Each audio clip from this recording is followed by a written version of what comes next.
Abra su Biblia en Apocalipsis capítulo 2. Estamos ya en el mensaje a Esmirna. Entonces va a ser capítulo 2, versículo 8 en adelante. Como tienen los micrófonos, les voy a pedir que los tomen. Vamos a leer alternadamente del versículo 8 al versículo 11 aquí en Apocalipsis capítulo 2, para la honra y la gloria de nuestro Señor Jesucristo. Y escribe al ángel de la iglesia en Esmirna, el primero y postrero, que fue muerto y vivió, dice estas cosas. Yo sé tus obras y tu tribulación y tu pobreza, pero tú eres rico, y la blasfemia de los que se dicen ser judíos y no lo son, mas son sinagogas de Satanás. No tengas ningún temor de las cosas que has de padecer. He aquí el diablo ha de enviar a algunos de vosotros a la cárcel para que seáis probados y tendréis tribulación de 10 días. Sé fiel hasta la muerte y yo te daré la corona de la vida. El que tiene oído, oiga lo que el Espíritu dice a las iglesias. El que venciere no recibirá daño de la muerte segunda. Bendito sea el Señor. Ocupen su lugar, hermanos. Vamos a entrar al estudio de esta segunda carta que el Señor Jesucristo le ordena a Juan, el teólogo, que escriba y que sea enviada al ángel, al encargado de la iglesia en Esmirna. Estamos en la tercera sección del libro sobre el mensaje de Jesucristo a las iglesias. Ya vimos la primera carta o la carta a Éfeso. Nos corresponde el día de hoy ver la carta a Esmirna y va a ser del versículo 8 al 11 aquí en el capítulo 2. A manera de introducción, para conocer un poquito más esta carta, leemos lo siguiente. Esmirna es la única ciudad que ha sobrevivido hasta nuestros días, con el nombre moderno de Esmir. Esta ciudad todavía existe, a diferencia de las otras que están en ruinas. Esta es otra ciudad portuaria con un próspero comercio de exportación, situada aproximadamente a 35 millas al norte de Éfeso. Esta ciudad era famosa por su belleza y su orgullo cívico, llamándose a sí misma la primera de Asia. Se daban ese título: somos la primera ciudad de Asia. Así como presumían ser la cuna de ese filósofo griego Homero, aunque esto se lo han disputado algunas otras ciudades. Esmirna mantenía una excelente relación con Roma y fue una de las 4 ciudades, junto con Éfeso, Pérgamo y Sardis, en albergar la asamblea provisional. De tiempo en tiempo tenían una reunión los políticos muy importante, y esta era una ciudad que recibía esa asamblea provincial. Fue la primera ciudad en Asia en construir un templo a la diosa Roma, por ahí del año 195 antes de Cristo. Y en el año 26 después de Cristo, debido a su larga lealtad a Roma, superó a otras 10 ciudades en una competencia, en una lucha por recibir el privilegio de construir, fíjense, un templo al emperador Tiberio César. Este emperador reinó entre el año 14 al 37 después de Cristo.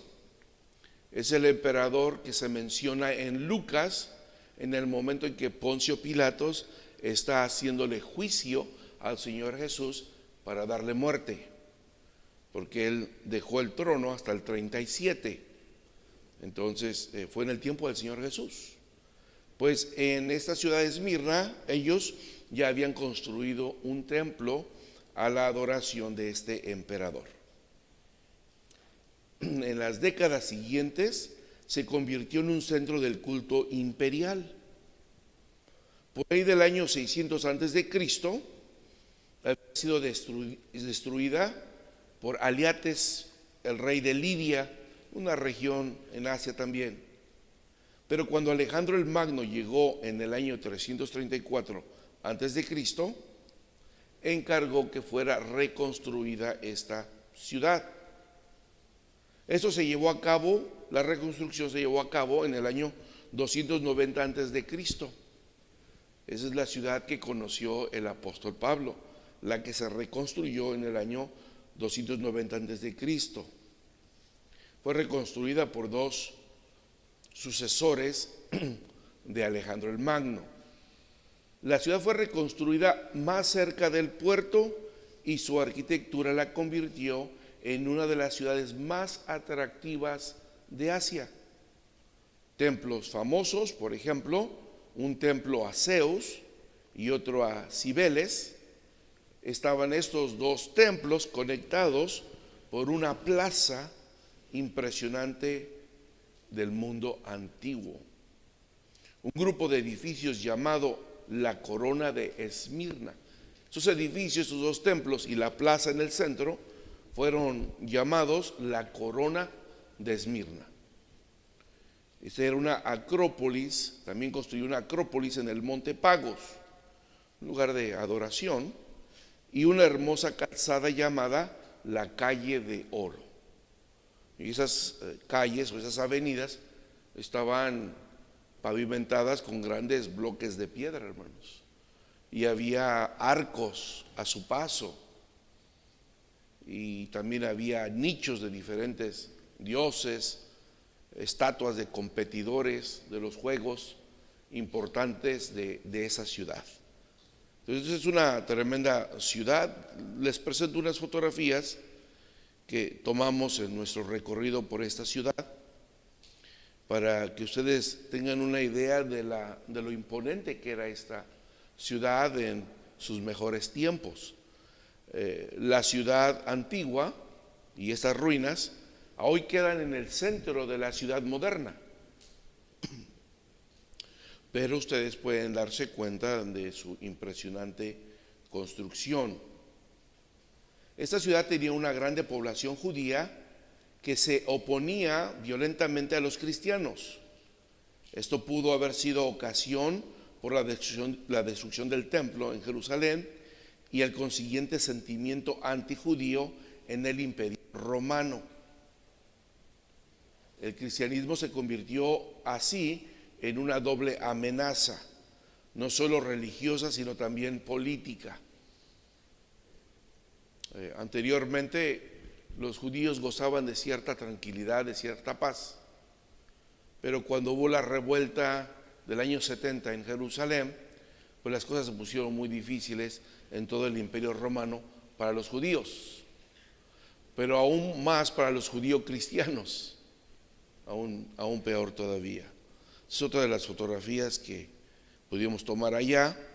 Vean ustedes esta plaza, por ejemplo, este es el nivel del piso, y lo que ustedes ven hacia acá estaba en el subsuelo, estaba en la parte de abajo, o sea, ese era el sótano de la plaza, y había puestos abajo y puestos arriba. De aquí para acá, para adelante, arriba es el piso, tenía un piso, y luego estas columnas, y había otras tiendas, y esto era monumental, hermanos. Ahora ustedes se dan cuenta, quedó en el centro de la ciudad, porque aquí hay un edificio, hay otro edificio de este lado, otro edificio de este lado, y una calle principal aquí antes. Muy impresionantes las construcciones de aquel entonces. Es común que los teólogos levanten teorías que a partir del edicto de Domiciano, quien fue el que realmente exigió el culto al emperador, facilitó la persecución de los cristianos, y que los judíos fueron activos en denunciar a los cristianos ante las autoridades, posiblemente para desviar la atención de sí mismos. Roma había otorgado a los judíos anteriormente el derecho a practicar su religión. Era la única religión que estaba permitida en el Imperio Romano. Todas las demás religiones estaban vetadas. Pero a raíz de la revuelta del año 70, pues las cosas se complicaron. Además de eso, los judíos decían que los judío-cristianos no eran una secta judía, no eran parte de ellos. Entonces, por lo tanto, los cristianos quedaban sin la protección del emperador de llevar a cabo su religión con libertad. En ese tiempo fue cuando muchos judíos cristianos fueron considerados herejes y expulsados de sus sinagogas. En el año 155 después de Cristo, inclusive 155 después de Cristo, después de que se escribió este libro, el Apocalipsis, el famoso obispo de Esmirna, Policarpo, fue quemado vivo por negarse a llamar al César Señor durante una extensa persecución instigada por los judíos, hermanos. La propia iglesia de Esmirna había sido fundada quizás por algún viajero judío que regresó de aquel día del Pentecostés, cuando recibieron el Espíritu Santo. Pero no hay una certeza. Algunos otros piensan que fue una misión paulina en el recorrido que tenemos descrito en Hechos 19. Esta es una réplica en un museo en Esmirna de lo que era el templo a Zeus, hermanos. Puro mármol, puro mármol. Y este es un cuadro, una pintura del interior de lo que era la biblioteca en Esmirna en el primer siglo, hermanos. O sea, estos no eran pueblos, no eran ciudades, ¿verdad?, típicas del primer siglo. Esas eran ciudades muy modernas como las que tenemos el día de hoy,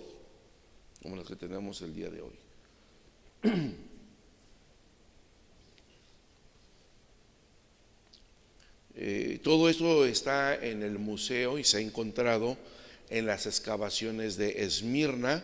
Esta es probablemente el arreglo de cabello al que se refería el apóstol Pablo, de cabellos trenzados o encrespados, sí, que realmente es como tejido, ¿verdad? Encrespado, se arreglaban el cabello así exóticamente y luego lo decoraban, y luego otros adornos.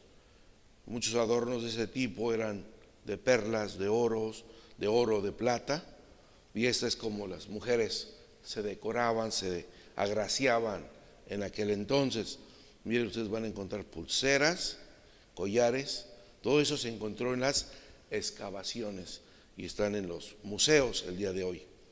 Esa es una toma del puerto moderno de la ciudad. Es la única ciudad que realmente se mantiene en pie y las ruinas están en el centro, ahí quedaron. Pero es una ciudad muy ocupada, visitada por miles y miles de personas, y también miles de personas viven ahí. ¿Sí? Es la ciudad de Esmirna, que se llama, tiene un nombre el día de hoy, Izmir, así es. También tiene un aeropuerto, tiene un puerto. Es un poco de su gastronomía. Usted va para allá a los restaurantes, esto es lo que le sirven. Estas frutas ahí crecen. Ajá.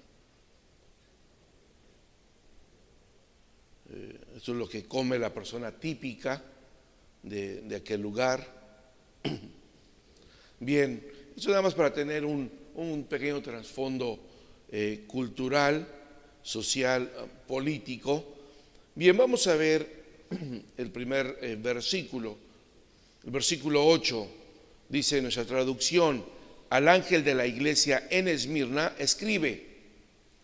¿Quién está dictando? El Señor Jesús. ¿Quién está tomando nota? ¿Quién está escribiendo? Juan el teólogo. Esto dice el primero y el último, el que estuvo muerto y resucitó. Bendito sea el Señor.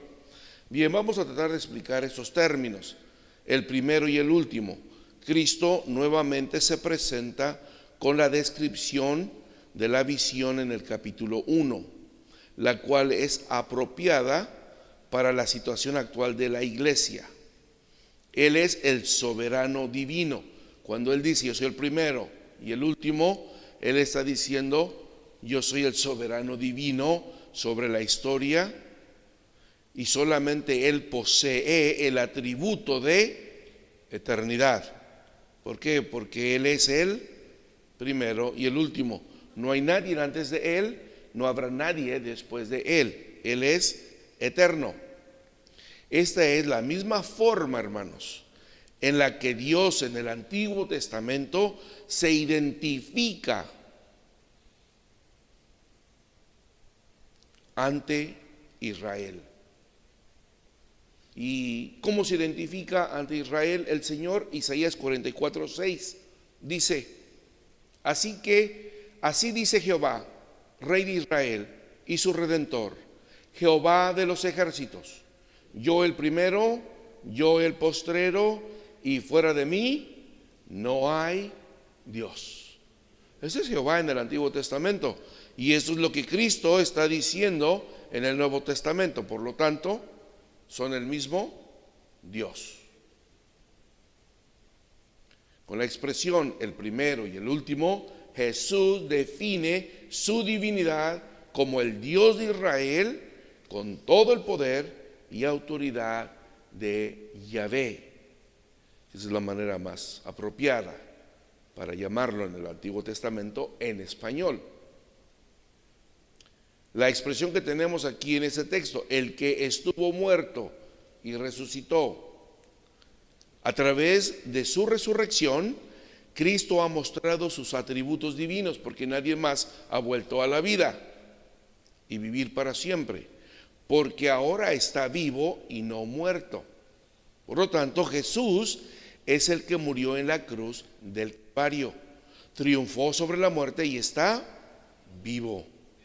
En todo el Apocalipsis se insiste en el contraste en el contraste entre Dios y Satanás, pero también entre Cristo y el anticristo. Así el anticristo, bajo la forma de bestia que sale del mar, recibió una herida mortal y con todo esto vivió. Dice Apocalipsis, si lo quieren notar, 13, versículo 3, versículo 12 y versículo 14. La bestia sale del mar, es herida mortalmente, pero no se rinde. ¿Por qué? Porque es el anticristo y quiere tratar de demostrar de que ha resucitado. Entonces, aquí hay una señal de profecía. El que se va a presentar como el anticristo en el futuro va a ser una persona que va a ser herida gravemente, quizás de bala, de un accidente o de cuchillo, y va a sobrevivir. Pero él no va a decir eso, él va a decir: yo morí en el hospital, en medio de la cirugía yo me morí y volví a resucitar. ¿Para qué? Para que ocupe todas las características de Cristo. Este es el anticristo. Sin embargo, no murió, fue herido, pero no murió, se mantuvo vivo. Pero esa es la mentira que él va a decir, y esta es una señal. Esta descripción del anticristo revela su insidiosa imitación de la muerte y resurrección de Cristo para engañar a los judíos. La diferencia entre Cristo y el anticristo radica en que Cristo triunfó sobre la muerte, tiene las llaves de la muerte y del Hades bajo su poder, y es el viviente que da vida a su pueblo. Al contrario, la bestia, es decir, el anticristo, herido de espada, es arrojado vivo con el falso profeta. Al final, arrojado con el falso profeta al fuego y azufre ardientes. Apocalipsis 19:20. Sí. Así es, Apocalipsis 13:3, versículo 3, versículo 12 y versículo 14. Amén. Los judíos habrían visto el cristianismo como una religión que distorsionaba la ley judía y ofrecía una forma perversamente fácil de salvación. Acuérdense que los judíos creían que la salvación se obtenía por medio de observar la ley.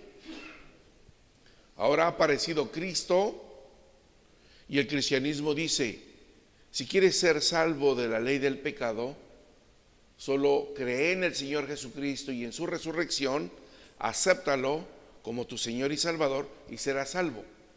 Ese era el problema con los judíos. Los judíos veían el cristianismo como una perversión que facilitaba o que ponía fácilmente la salvación, y ellos la comparaban con el judaísmo, que requería de observar muchas leyes. Entonces ellos decían: no puede ser tan fácil la salvación. Esta no es una religión sana. Esta es una perversa religión que facilita la salvación. También consideraban una blasfemia la adoración cristiana de un criminal crucificado como Mesías divino.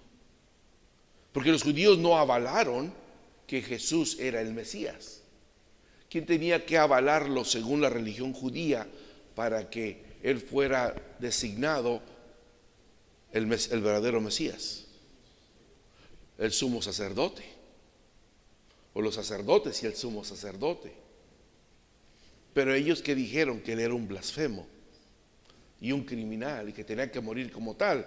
De ahí se desprende una religión. Obviamente los judíos en Esmirna dicen: no, esto es una blasfemia. Y de pilón, adorar a un criminal que fue muerto en una cruz, eso es intolerable. Estamos poniendo las bases en el versículo 8 para la explicación de los demás versículos. Vamos al versículo 9. Le dice el Señor a la iglesia en Esmirna: conozco tu tribulación y pobreza, aunque en realidad ustedes son ricos, y la calumnia de quienes se dicen judíos, pero no lo son. En realidad, ¿qué son? Sinagoga de Satanás. Una reunión donde se reúne Satanás, el lugar donde Satanás opera, de donde él hace sus decisiones. Eso es lo que el Señor está diciendo de las sinagogas judías, hermanos. Palabras muy fuertes. A partir de lo que ya sabemos de Asia Menor a finales del siglo I, podemos entonces especular con cierta seguridad sobre cómo estos cristianos fueron perseguidos, hermanos. Por eso dice: yo conozco tu tribulación y tu pobreza. Hasta finales del siglo I, el cristianismo gozó de cierta protección bajo el paraguas del judaísmo. Recuerdan que el judaísmo era la única religión permitida fuera del romanismo por el Imperio Romano. A los judíos eran los únicos que se les permitía sinagogas y reunirse. A ninguna otra religión, era la única. Son los cristianos, de alguna manera, se metían bajo el paraguas de la protección del judaísmo por ser judíos también ellos. Y el judaísmo era tolerado por Roma. Los judíos no estaban obligados a adorar al César como Dios, sino que se les permitía ofrecer sacrificios en honor al emperador como gobernante y no como Dios. ¿Sí? Hay una diferencia en dar un obsequio al emperador, reconocerlo como la autoridad máxima del gobierno, que dar un obsequio y ponerlo en un altar y considerar que el emperador romano es un Dios. Los únicos que tenían esta o estaban excusados de esto, era el judaísmo. Entonces, en un principio los cristianos se refugiaban sobre esa sombrilla al ser ellos también judíos, pero las cosas cambiaron. No siempre fue así. Sin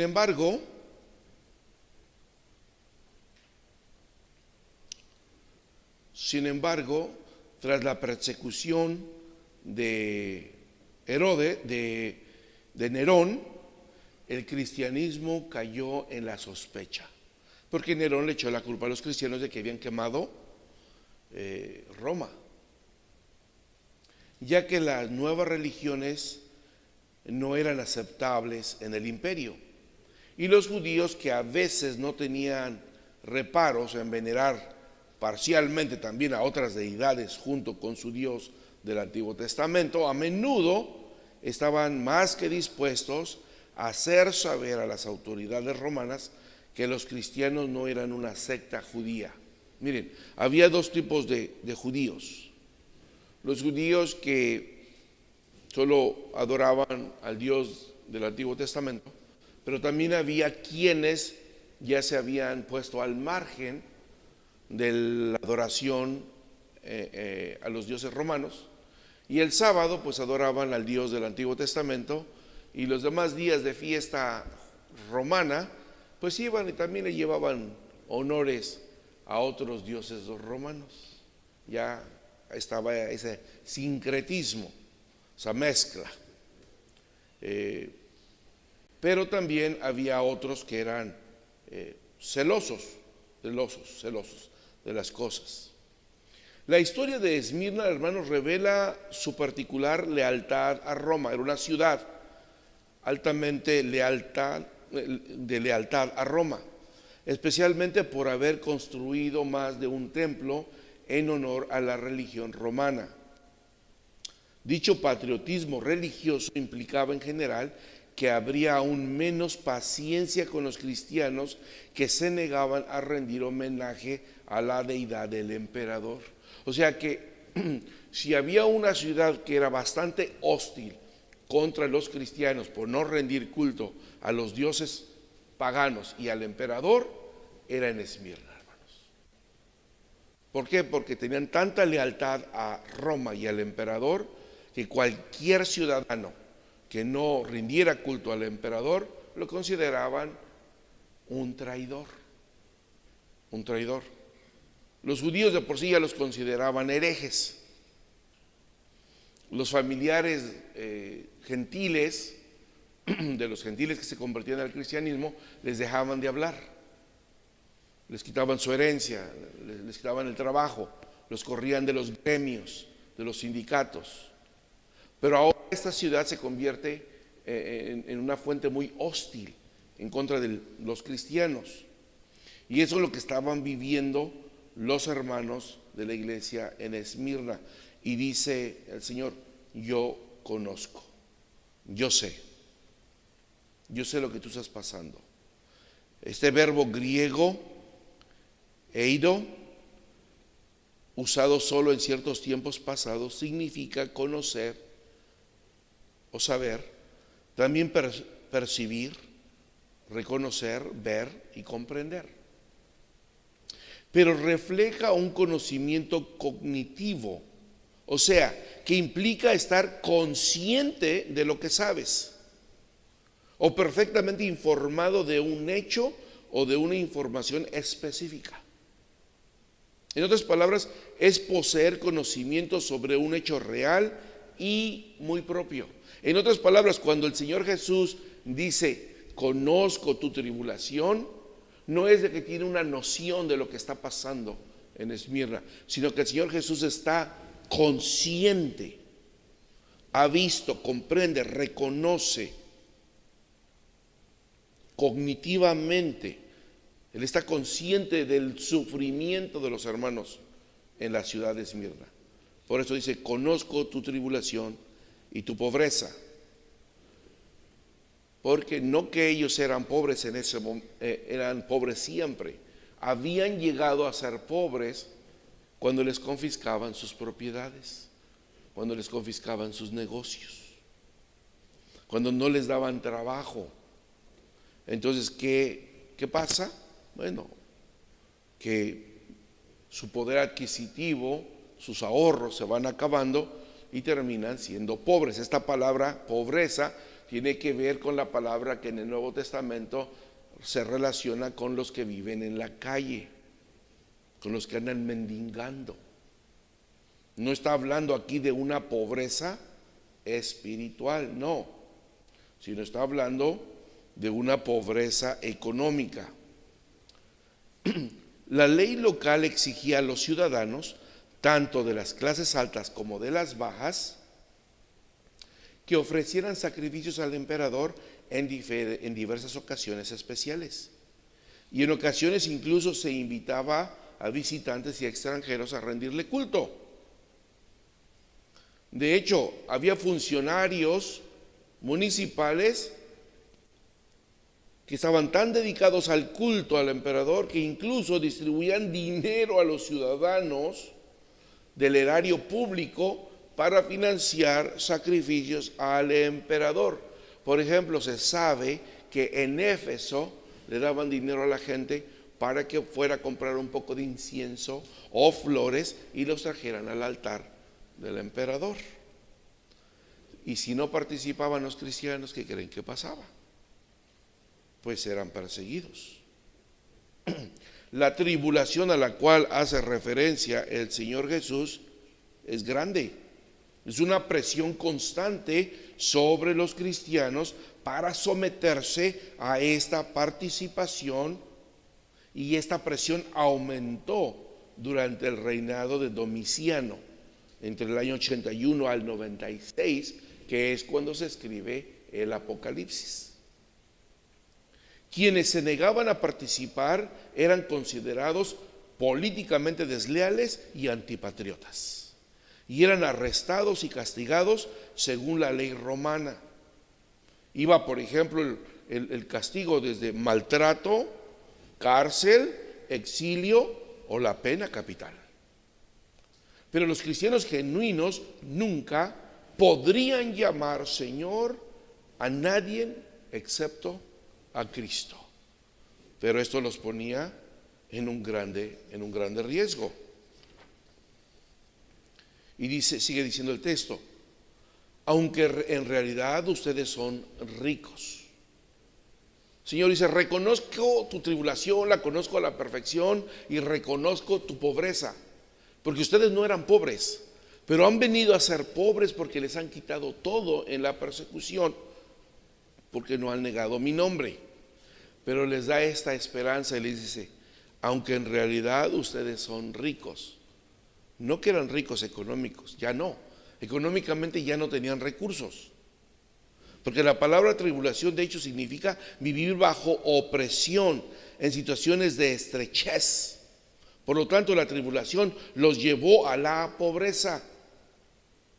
Cuando no se dispone de trabajo ni de recursos por razón del testimonio que uno da de Cristo.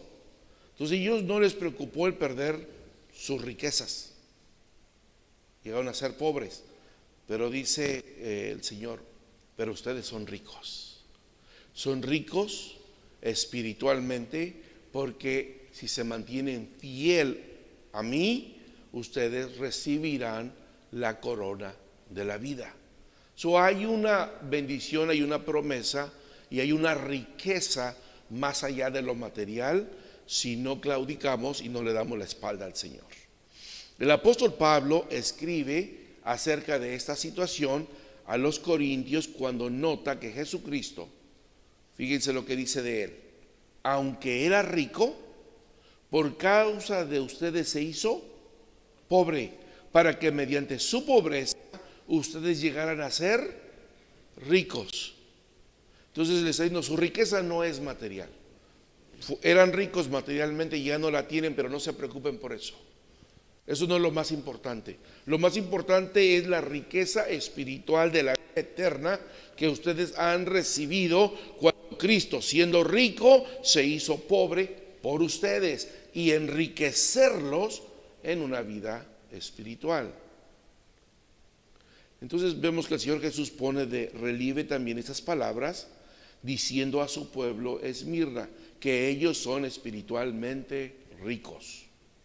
Esto no quiere decir que los creyentes deberían de buscar la persecución y las dificultades con el fin de llegar a ser ricos en bienes espirituales. No. Antes bien, Jesús quiere que le sean fieles a Él y a su palabra, incluso cuando pasen por dificultades y maltratos, porque entonces serán bendecidos espiritualmente. Y tengo dos citas que apoyan esto. Si un hermano me ayuda a leer Mateo 5, 11 y 12, y una hermana Santiago 2, 5.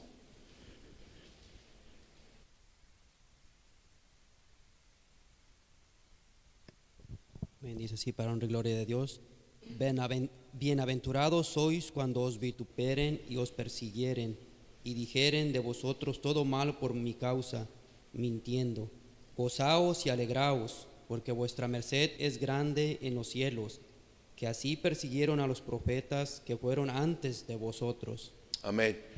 Obviamente que a nadie le gusta la persecución y a nadie le gusta el maltrato, pero cuando estemos pasando por ello, en el nombre del Señor Jesús, porque ustedes no niegan ser cristianos, las hermanas por su atavío, nosotros porque en el trabajo no se quieren ustedes, no quieren hablar como los demás que no tienen temor de Dios, se guardan de esto como cristianos y son vituperados. El Señor Jesús dice, son bienaventurados. Y grande, dice, es su recompensa allá en el cielo. Y dice, y no son ustedes los primeros que han sufrido, dice. Así han sufrido muchos anteriormente. ¿Qué dice Santiago 2:5? Hermanos míos amados, oíd, ¿no ha elegido Dios los pobres de este mundo, ricos en fe y herederos del reino que ha prometido a los que le aman? Amén, Dios le pague.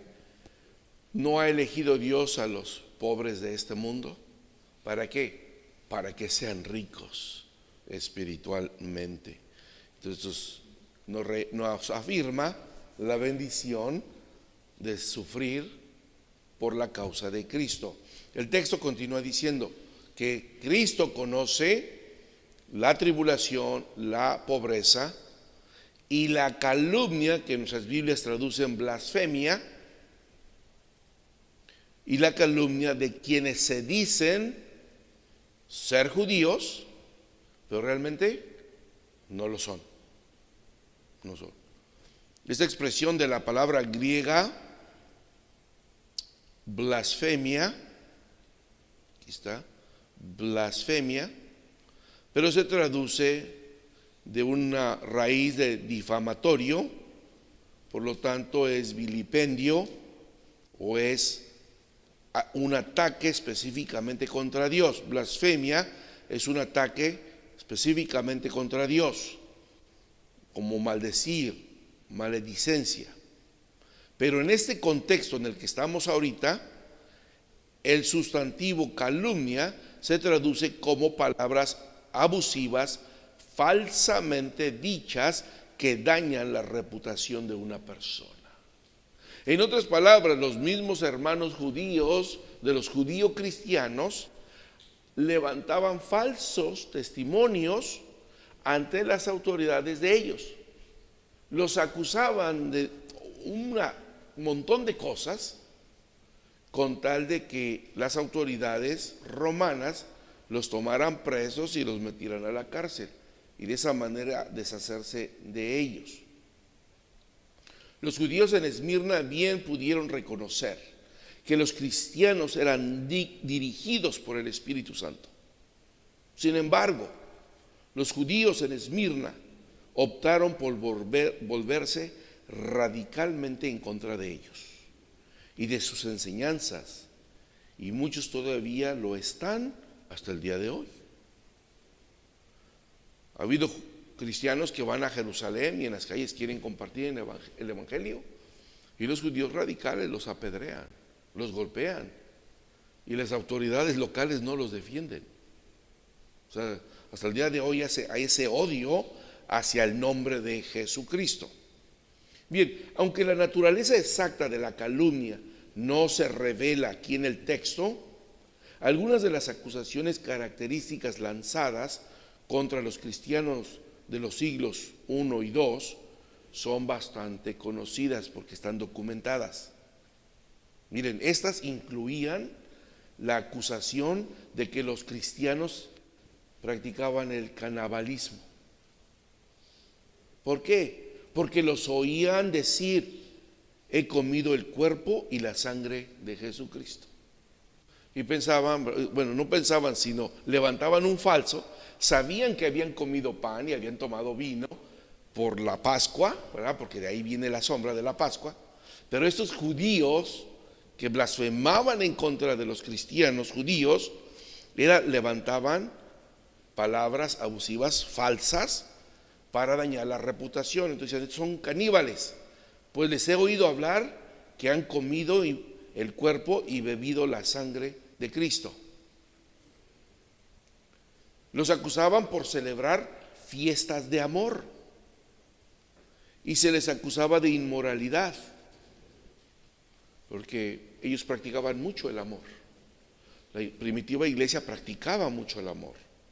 Entonces decían sus fiestas de amor, pero ellos pensaban en inmoralidades, específicamente de naturaleza orgiástica. De eso los acusaban. También los acusaban por no aceptar a los dioses griegos. Y como no aceptaban a los dioses griegos, se les acusaba de ateísmo. Es que son ateos, no creen en Dios, no creen en los dioses. Y por hablar tanto del fuego del Espíritu y del juicio divino, se les acusaba de ser pirómanos o incendiarios que quemaban casas, que quemaban edificios, porque ellos hablaban del fuego del Espíritu. Dicen, entonces ellos cargan con qué prender edificios y casas. Pero era una blasfemia, eran calumnias, eran palabras falsamente dichas para dañar su reputación. Y esto es lo que se corría en los periódicos de aquel entonces. Además, su renuncia a rendir homenaje al César como Señor les valió la acusación de deslealtad a Roma. Fíjense en todo eso. El texto continúa diciendo que los judíos no son realmente judíos, son impostores, no son verdaderamente hijos de Abraham, ni de Jacob, ni de Isaac, y verdaderamente no adoran al Dios del Antiguo Testamento. Su reunión en realidad es la sinagoga de Satanás. De esto los acusó el Señor Jesús, de una falsa religión, y no solamente falsa, sino una religión que procuraba matar a los cristianos y erradicar el nombre de Jesucristo sobre todo el mundo antiguo conocido. A pesar de conocer de Dios, el ataque de los judíos contra la iglesia de Esmirna fue irónico, ya que demostró que los judíos no solo eran falsos judíos, sino también una sinagoga de Satanás, y que la iglesia, por implicación, era el verdadero Israel. Bueno, por eso damos gracias a Dios, porque si ellos no son la verdadera reunión de santos, si ellos verdaderamente no son los judíos que adoran al Dios de la Biblia, entonces ¿quién es? Los cristianos, la iglesia. Entonces esto es una bendición para nosotros. Los judíos en Esmirna se negaron a reconocer a Jesús como su Mesías y lo maldijeron, y también a sus seguidores. Jesús ya no siguió llamando a los judíos a esas personas, es decir, ya no son hijos espirituales de Abraham. Ahora, en vez de ello, se les llama a los cristianos hijos e hijas de Abraham. Y a los judíos que rechazaron a Jesús se les considera asociados ¿con quién? Con Satanás. Cualquier persona, religiosa o no, judío o otra religión, que persigue a Cristo, que persigue a los cristianos, se le considera asociado en unión, trabajando en unión con el diablo. Eso es lo que está diciendo el Señor Jesús. Los romanos habían otorgado a los judíos en Israel y en la diáspora excepción de las prácticas religiosas romanas. Les habían concedido el derecho de observar su propia religión, que era conocida como una religio licita en latín, religión permitida. Cuando comenzó el cristianismo después del día del Pentecostés, los cristianos se sintieron seguros bajo esta protección romana otorgada a los judíos hasta la destrucción del templo en el año 70, como lo habíamos mencionado anteriormente. A partir de ahí las cosas cambiaron radicalmente. La persecución entonces, de acuerdo al texto, viene de Satanás, no de parte de Dios. Satanás, el diablo, hará que los creyentes sean encarcelados e incluso asesinados. Pero los creyentes no deben temer a la muerte, porque su resultado solo será la obtención de la corona de la vida. No debemos de temer a la muerte, porque a nosotros se nos ha prometido la corona de la vida. Satanás podrá dañar nuestros cuerpos mortales, pero no puede causar ningún daño espiritual a los creyentes. La sinagoga de Satanás entonces significa que esos judíos, cuando se juntaban a adorar, servían a los propósitos de Satanás y no a los de Dios. Vamos al versículo 10 de nuestro pasaje. Esta es la parte que tiene un poco más de cambio en nuestra Biblia Reina Valera. El texto bien se pudiera traducir: deja de tener miedo de lo que van a sufrir o de lo que vas a sufrir. He aquí, no tenemos esas palabras tampoco en nuestra traducción Reina Valera. Dice el Señor: he aquí, el diablo está por echar a algunos de ustedes a la cárcel para ser probados.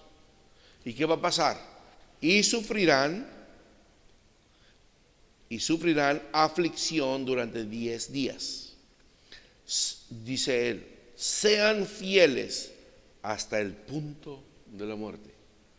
Que muchas veces hemos malinterpretado esta expresión, sé fiel hasta la muerte. Creemos que hasta el día que nos vamos a morir de viejitos.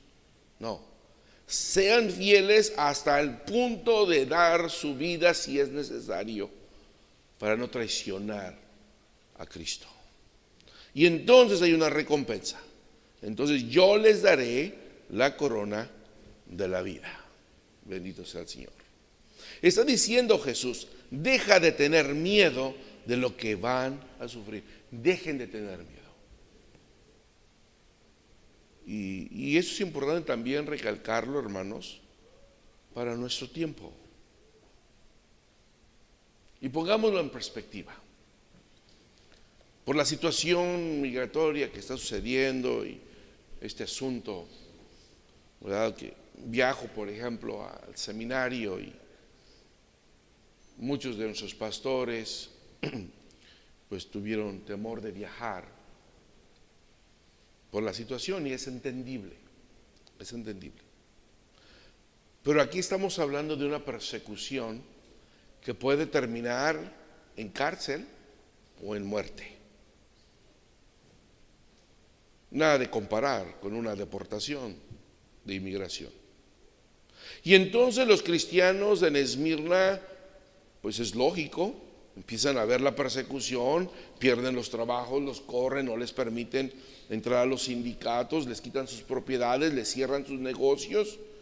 Pues las cosas no están Bien, hay temor, es normal, o sea, es normal en el ser humano, hay preocupación. Pero entonces Jesús dice a Juan: escríbele a la iglesia de Esmirna y diles: dejen de tener miedo de lo que van a sufrir. Dejen eso a un lado, dejen de tener miedo. Porque luego de elogiar a los creyentes por soportar fielmente la persecución, Jesús les advierte a los cristianos en Esmirna que aún faltaban cosas por venir. Han estado ustedes sufriendo, pero algo va a venir, algo fuerte va a venir. Así es que dejen de tener miedo. Lo que va a venir, el Señor lo va a permitir. La aflicción, la persecución viene de parte de Satanás. Pero ¿quién lo está permitiendo? El Señor. ¿Por qué lo está permitiendo?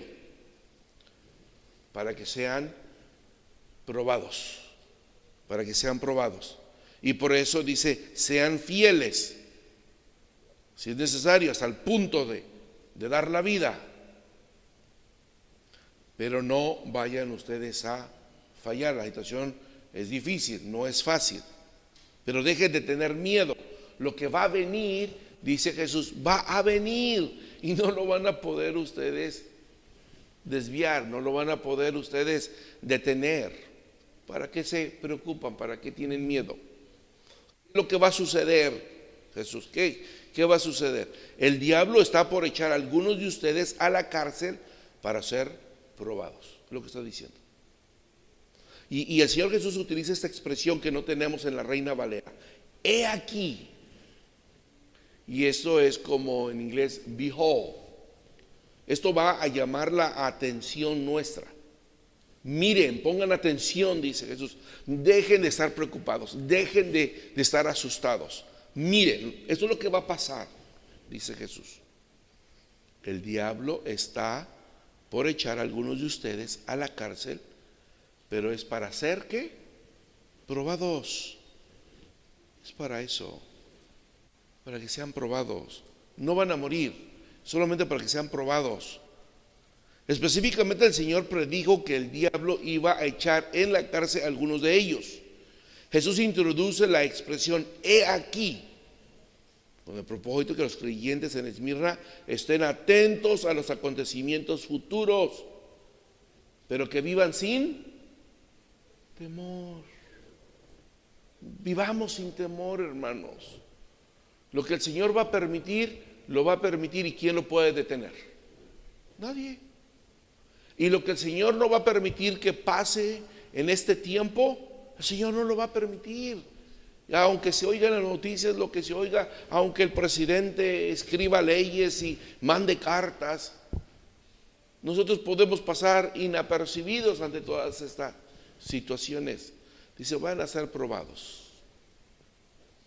La batalla sobrenatural de Esmirna era solamente una escaramuza, un pequeño conflicto, si ustedes quieren llamarle, en la tremenda guerra de Satanás contra Dios. Es que Satanás siempre está peleando contra Dios. ¿Y qué es lo que quiere? Destruir el plan de Dios, el plan de salvación. Quiere que el cristiano mengüe en su convicción hacia Cristo. Que neguemos a Cristo, que nos hagamos a un lado, que dejemos de ser hijos de Dios. Satanás lo que quiere es destruir nuestra fe. Jesucristo lo reprenda. Pues no le demos nosotros espacio, no le demos nosotros cavidad, soportemos la lucha, permanezcamos firmes. Dice, estos que Satanás va a poner en la cárcel sufrirán aflicción durante 10 días. ¿Qué les está diciendo el Señor Jesús? Sí, van a sufrir y serán arrojados a la cárcel y ustedes van a pensar, pues ya estoy en la cárcel, aquí voy a pasar unos 3, 4 años en lo que cambian de emperador, ¿verdad? Porque de tiempo en tiempo mataban a los emperadores y otro tomaba el lugar, o eran viejitos y se morían y otro tomaba el lugar. Pero imagínense, si Domiciano estuvo como emperador 7 años y te meten a ti en la cárcel en el primer año de su reinado, pues vas a salir 6 años después. Entonces los cristianos en Esmirna están pensando que si voy a dar a la cárcel, voy a estarme ahí 4 años. 5 años. Y Jesús les dice, no, mire, si van a dar a la cárcel, va a ser para que sean probados, pero el sufrimiento será solamente de 10 días. Les da la información para que haya consuelo en sus vidas. No es para toda la vida, dice. No crean que esto va a ser siempre. La aflicción de 10 días para los creyentes en la ciudad de Esmirna parece ser un eco del propósito de las palabras en Daniel, capítulo 1, versículo 2 y versículo 15, donde los jóvenes, los amigos de Daniel dicen, pruébanos por 10 días. No queremos contaminarnos con la comida del rey, danos simplemente legumbres, verduras, agua y prueba por 10 días. Ponnos a prueba por 10 días. Y en 10 días, si estamos demacrados, pues ya tú dirás. ¿Y qué pasó al cabo de los 10 días de prueba? Los jóvenes estaban más fuertes, más robustos, bien parecidos, más que los que estaban comiendo la comida del rey. Y entonces el eunuco les siguió llevando la comida que ellos pedían, y ellos no se tuvieron que contaminar con la comida del rey, porque su fidelidad era hacia el Señor. Los 10 días en la prisión servirían para que los creyentes fueran probados y corroborados en la fidelidad del Señor Jesucristo y no al emperador romano. Las pruebas, por más duras que sean, hermanos, debemos soportarlas y resistir con la ayuda de Dios con toda abnegación, porque por medio de ellas se fortalece nuestra fe en Cristo y podemos demostrar fidelidad a los principios del Evangelio. Por eso en ocasiones pasamos por pruebas, por luchas, por sufrimiento. El Señor está a la expectativa. ¿Cómo vamos a reaccionar? ¿Renunciaremos a nuestra fe o nuestra fe se pondrá más fuerte? De eso depende. Dice en nuestro texto,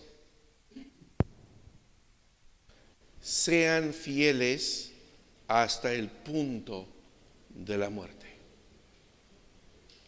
Eso no es fácil, hermanos. Si tiene que sufrir tiempos difíciles, no permita que ello lo aparte de Dios. Más bien procure que fortalezcan su fidelidad. Confíe en Jesucristo y recuerde su recompensa celestial. No cedamos ante la presión, no cedamos ante el temor de perder nuestra vida física. Eso no es lo más valioso. Tanto para el judaísmo como para el cristianismo del primer siglo, Daniel y sus 3 amigos se convirtieron en el modelo para quienes preferían ser perseguidos por su fe antes que adorar ídolos. El relato del martirio de Policarpo en el año 155 después de Cristo en esta misma ciudad, él era obispo de la iglesia de Esmirna, nos da una idea del tipo de amenazas que pudieron haber desafiado la fe de esa iglesia en años anteriores. O sea que la persecución no terminó con la muerte de los apóstoles. Este hombre, que era un obispo de la iglesia en el año 156, lo quemaron vivo por no renunciar a su fe cristiana. O sea que la persecución y eso no se va a terminar, hermanos. Gracias a Dios vivimos en un país donde no hay persecución, pero si nos descuidamos, puede entrar la persecución de la iglesia en este país. Y entonces sí que vamos a hacer. Ahí es donde nosotros vamos a tener que estar firmes con la ayuda de Dios. Y entra el Señor Jesús y dice, si ustedes se mantienen firmes, fieles, no dan para atrás, yo les daré la corona de la vida. Esmirna fue famosa por sus competencias deportivas. Una corona era el laurel de la victoria, el trofeo para el campeón de la contienda. Pero si nosotros hemos permanecido fieles, recibiremos el premio de la victoria eterna. Como están en Esmirna, se está comparando esa corona que recibían los competidores en los las famosas competencias deportivas de Esmirna. Y dice, pero a ustedes les daré una corona inmarcesible de gloria, no corruptible. Entonces, hay una grande bendición, hermanos, porque Jesucristo nunca ha dicho que al serle fiel evitaremos problemas, no. O evitaremos sufrimiento o persecución, no. Más bien, debemos de ser fieles a Él en nuestros sufrimientos. Solo entonces nuestra fe resultará genuina. Es que es fácil ser cristiano cuando todo va viento, ¿verdad?, en nuestro favor. Pero cuando empiezan los vientos huracanados, los problemas, las dificultades, las enfermedades, pérdida de trabajo, entonces es ahí donde nuestra fe tiene que resultar genuina, sin dar marcha atrás. El último versículo, dice el Señor, el que tiene oído, ponga atención a lo que el Espíritu dice a las iglesias. El que venciere, de ningún modo sufrirá daño de la muerte segunda, hermanos. Esta es la gran bendición. El que salga triunfador, el que no le dé la espalda a Cristo, aún en medio de la prueba, en medio de nuestros problemas y de nuestras dificultades y de nuestras enfermedades, y salimos victoriosos sin que nuestra fe se dañe, de ningún modo sufriremos daño en la muerte segunda. Dice, ponga atención a lo que el Espíritu dice a las iglesias. Esta repetición, el que tiene oído oiga, ¿verdad?, que es la manera en cómo se traduce al español, quiere decir, ese es un modismo, y esta repetición de la frase lo que quiere poner de relieve es que la acción del Espíritu Santo quiere transmitir un mensaje y usted y yo debemos estar atentos a ese mensaje. No es suficiente tener la facultad de escuchar. Dice, ok, tienes oído, puedes escucharme, escuchas mi voz, escuchas el sonido, no es suficiente. Recibe el mensaje, hazlo tuyo, atesóralo, compréndelo y obedécelo. Es lo que está diciendo, porque el Espíritu Santo está transmitiendo un mensaje poderoso a la iglesia. ¿Cuál es el mensaje? El que venciere, el que salga triunfador, de ningún modo, de ninguna manera, véalo como lo quiera ver, usted ya no sufrirá daño de la muerte segunda. Una vez más aparece el verbo vencer aquí, triunfar en una promesa. El vencedor recibe la promesa de que no lo va a afectar la segunda muerte. Va a haber una resurrección, todos vamos a morir un día.